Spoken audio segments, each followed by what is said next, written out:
On the night of June 29th, 2009, the airport in Sana'a, Yemen, was buzzing with the usual chaos of a late departure. It was just after 9 p.m. when passengers began boarding Yemenia Flight 626. The destination, Moroni, the capital of the Comoros Islands, a small volcanic archipelago in the Indian Ocean. On board that evening were 153 people. Most were Comorians returning home from Paris, with a layover in Yemen. Families, business travelers, children clutching their toys, and elderly couples eager to reunite with loved ones. Among them was a 12-year-old girl named Bahia Bakari, traveling with her mother. For Bahia, this was more than a flight. It was a trip that had filled her with excitement and nerves. She had never flown this far before. She clutched her mother's hand as they walked down the narrow aisle, past strangers who would soon share the same fate. They found their seats, unaware that the night ahead would be unlike any other. The Airbus A310 lifted off into the darkness, its engines roaring against the humid Yemeni air. As the plane climbed, passengers settled in. Some slept, some whispered prayers.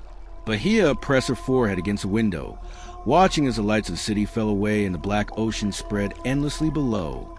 What she didn't know, what none of them knew, was that the weather that night was turning deadly. Over the Indian Ocean, a storm system was building, thick with turbulence and violent winds. For pilots, these were the conditions nightmares were made of. Inside the cockpit, the crew of Flight 626 was battling more than bad weather. The plane itself had a reputation. Yemenia Airways had been criticized for poor safety standards. European regulators had long raised alarms about its aging fleet, but warnings had gone unanswered. And now, 153 souls were strapped inside one of those very planes, hurling toward the storm. As the hours passed, the flight drew closer to its destination. Moroni's runway was short, surrounded by cliffs, ocean, and unpredictable crosswinds. It was one of the most dangerous approaches in the world. Pilots needed precision. One mistake, a single wrong calculation, could mean disaster.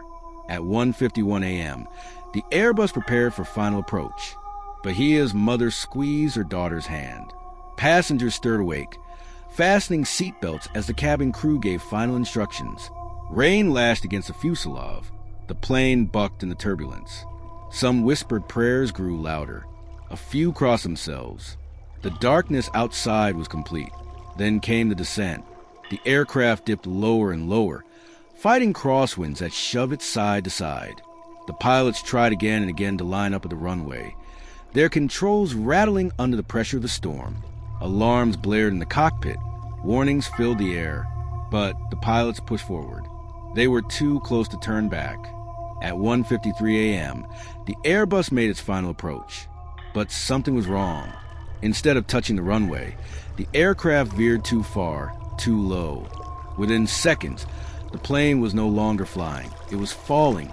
Inside the cabin, chaos erupted. Oxygen masks dangled. Passengers screamed. Bahia gripped her mother's hand with all the strength her 12-year-old body had. The sound of tearing metal filled her ears. Then came the impact.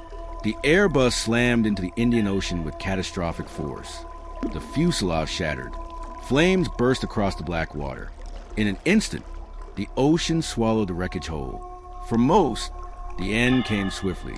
152 lives, gone in the blink of an eye. But somewhere in the middle of the wreckage, a single child was still alive. Bahia Bakari, thrown into the freezing, fuel-slicked water, her tiny frame battered and broken. She struggled to understand what had happened. She could not swim. She had no life jacket. The ocean was black and endless. And yet, as pieces of shattered plane bobbed around her, Bahia's hand found one. She clung to it, gasping for air, her heart pounding. Her mother was gone. Her fellow passengers, gone. The storm raged. The waves towered. Bahia had nothing. Nothing but the will to hold on. The hours stretched. Her body trembled with exhaustion. Salt burned her wounds. Darkness pressed in on every side. And still she refused to let go. When the sun rose over the Indian Ocean the next morning, rescue ships set out, expecting to find only wreckage. only silence, only death. But among the broken pieces of Flight 626, something stirred, a small figure, clinging desperately to life. And when the sailors drew closer, they realized the impossible. It was a child, alive. Bahia, the ocean at night, is not like the ocean by day. In daylight, waves shimmer, the horizon stretches far, and there is at least a sense of space and light. But at night, the sea becomes an abyss, a black mirror that reflects nothing. It swallows the sky, the stars, even the moon. This was the world Bahia Bakari was thrown into. When Yemenia Flight 626 slammed into the water, the 12-year-old was ripped from her seat. She didn't know if she had screamed. She didn't know where her mother was. She only knew she was suddenly in the sea, choking, gasping, half-drowned. Her body was battered. Her pelvis was fractured. Her face was cut open. The kerosene fuel from the jet burned her skin, stinging her eyes. She couldn't see. She couldn't swim. She had no life jacket. And yet, in the chaos of broken fuselage, twisted metal, and floating luggage, her small hand found something solid, a piece of the wreckage. She clung to it as though it were her only anchor to life. Because it was, all around her, silence. Not the silence of peace, but the silence of absence. The silence of 152 lives that had vanished in an instant. For Bahia, time stopped.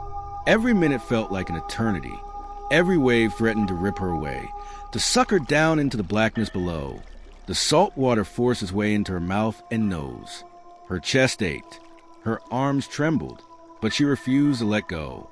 She drifted. She floated. She waited. The sea was merciless. Waves rose like walls, crashing over her, dragging her under. Each time, she thought it would be the last. Each time, she surfaced again, coughing, sputtering, still clutching that shard of metal. Her thoughts blurred. She was dizzy with exhaustion. Memories flickered in her mind. Her mother's voice, the warmth of her hand, the way they had boarded the plane together only hours earlier. Now, her mother was gone, swallowed by the same sea that tried to claim her. The loneliness was unbearable. Imagine being 12 years old, cast adrift in an endless black ocean. No light, no voices, no shore, no rescue. Only the sound of the waves and the relentless beating of your own heart. Bahia could not cry. She could not scream. There was no one to hear. And so she waited in silence. Hours passed. 1 hour, then 2, then 3. The wreckage drifted. The current pulled her away. The sky was dark. The storm eased, but the waves did not. The cold seeped into her bones. Her small frame shivered violently. Her arms and legs ached, but she clung tighter, as if her grip itself were life. By the 4th hour, her body began to shut down. Her mind blurred. She was so tired. It would have been easy to let go, to sink beneath the waves, to follow the silence into the deep. But something inside her refused. Something quiet, something fierce. It was not strength in the way we usually think of strength. It was not muscles or energy or even hope. It was simply the refusal to surrender. Bahia held on. The night dragged on. 6 hours. 7. She no longer knew if she was awake or dreaming. She floated in a daze, her grip automatic, her body trembling, her mind flickering between pain and emptiness. The wreckage beneath her creaked. The sea around her whispered with ghosts. She imagined faces, voices, hands reaching out. She imagined her mother calling her name.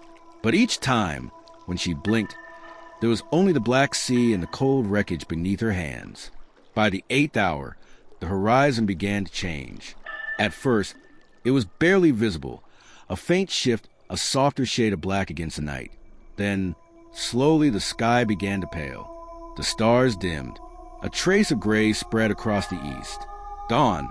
For Bahia, it felt unreal. After endless hours in the dark, there was now light. The waves still crashed. The sea still stretched forever. But at least she could see. She could see the wreckage around her, bobbing like tombstones on the water. She could see her small hands, raw and trembling, still gripping that broken piece of metal. She was alive, but barely. Her lips were cracked. Her skin was burned. Her body was bruised and broken. Her strength was nearly gone. Every breath felt like a battle, and yet she had survived the night. Somewhere, far off, a ship was moving across the waves.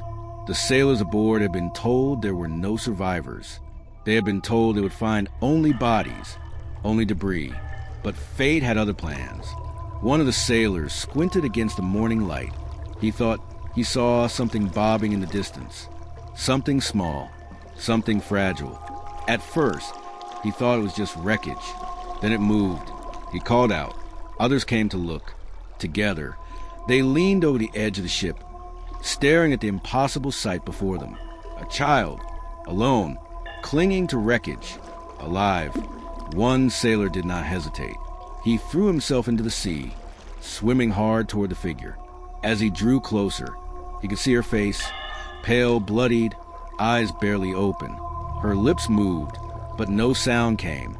She was too weak to speak, too weak even to cry. But she was still breathing. After 9 hours in the ocean, Bahia Bakari was about to be rescued. What no one could have guessed was how much her story had yet to reveal. The sailors aboard the small Comorian vessel had been scanning the waves since dawn.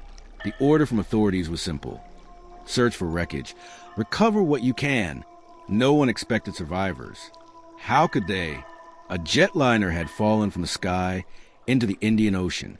The impact alone should have killed everyone. But then one sailor pointed.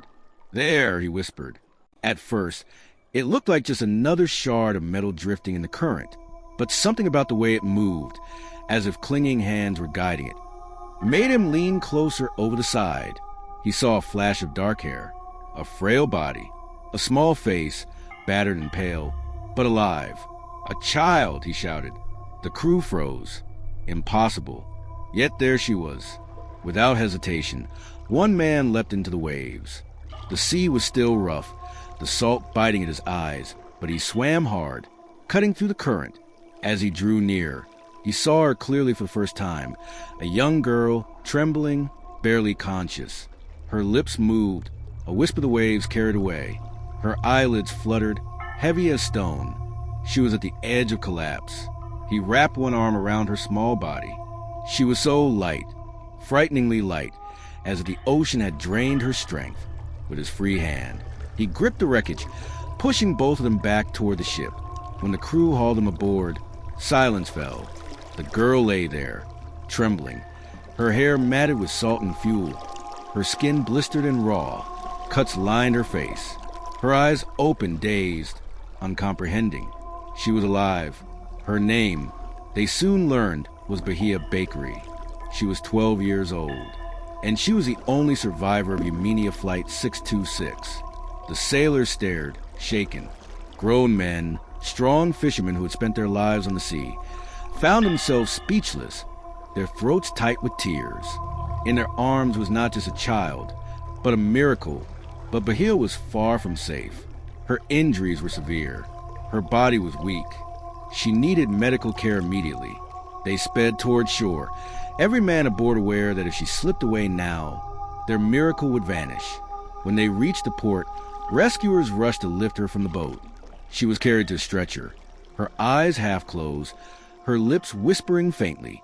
Some thought she was calling for her mother. Others thought she was asking what had happened. But Bahia herself barely knew. Her memory of the crash was gone, as if her mind had sealed it away. She remembered only the endless sea, the wreckage beneath her hands, and the long night that refused to end. In the hospital, doctors worked quickly. They found her pelvis fractured, her collarbone broken, her burns painful and deep, but she was alive. Against all odds, she had endured what no one else had. News spread quickly. Around the world, headlines exploded. Girl survives Indian Ocean plane crash. The miracle of the Comoros. The sole survivor, 12-year-old Bahia Bakari, pulled from wreckage. Journalists swarmed. Cameras flashed. Suddenly, Bahia was not just a child. She was the center of a story that stunned the globe. But inside that hospital room, the story was not about headlines. It was about a young girl slowly waking into a new reality. When Bahia opened her eyes, she was surrounded by strangers, doctors, nurses, officials, speaking words she barely understood. She asked for her mother. Where was she? Was she safe? Had she survived too? No one knew how to answer. How do you tell a 12-year-old child that her mother, the woman who had held her hand on the plane, who had boarded with her in Paris, was gone? For days, they kept it from her. They told her to rest, to heal. She was too weak to face the truth. But even without words, she could feel it. The silence when she asked. The way the nurses looked at each other. The way no one would meet her eyes. Her mother had not survived. And so Bahia carried not only her injuries, but a grief too large for her small body to hold.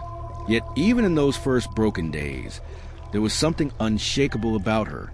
She didn't cry endlessly. She didn't rage. She held her pain quietly, as if she had already endured the worst that life could throw at her.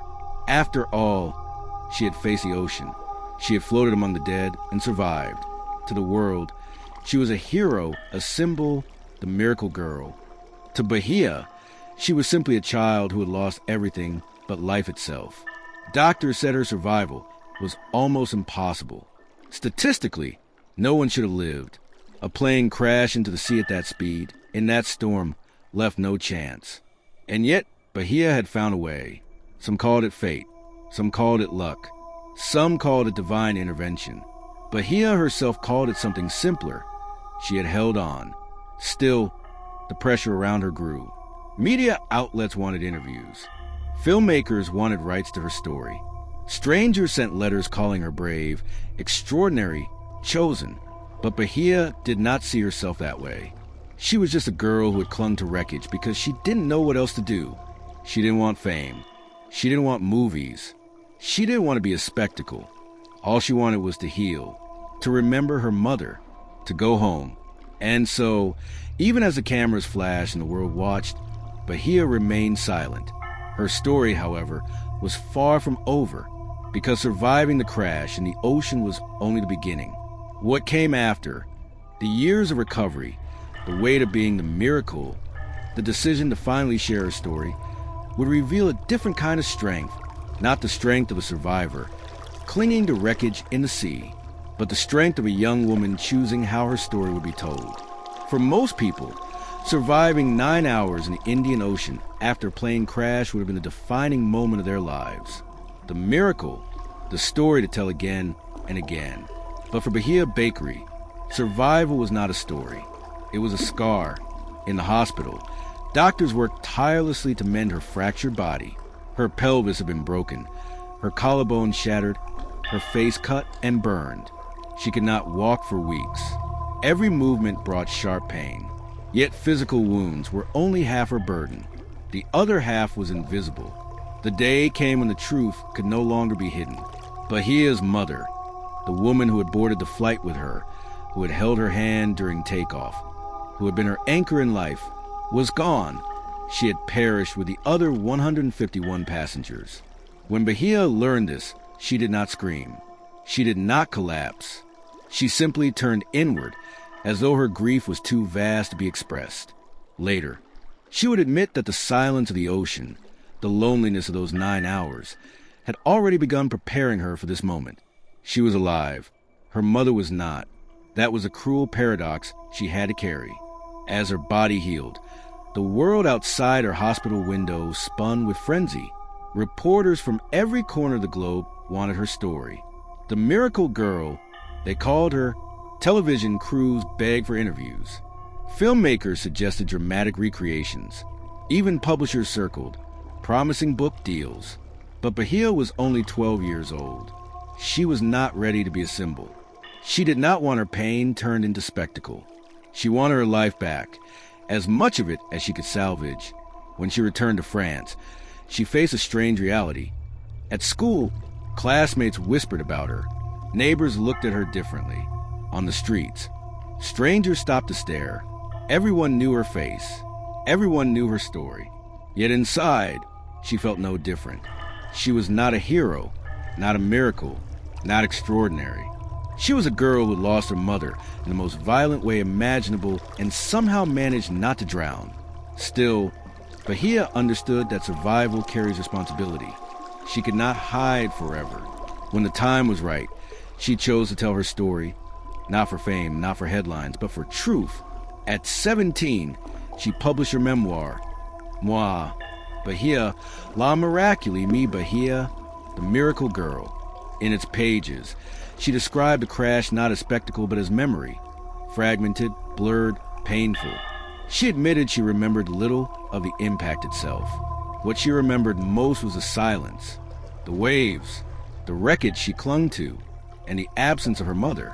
The book was not about sensational details. It was about survival, grief, and the quiet strength a child had been forced to discover too soon. After its release, Bahia retreated again from the spotlight. She turned down offers for films.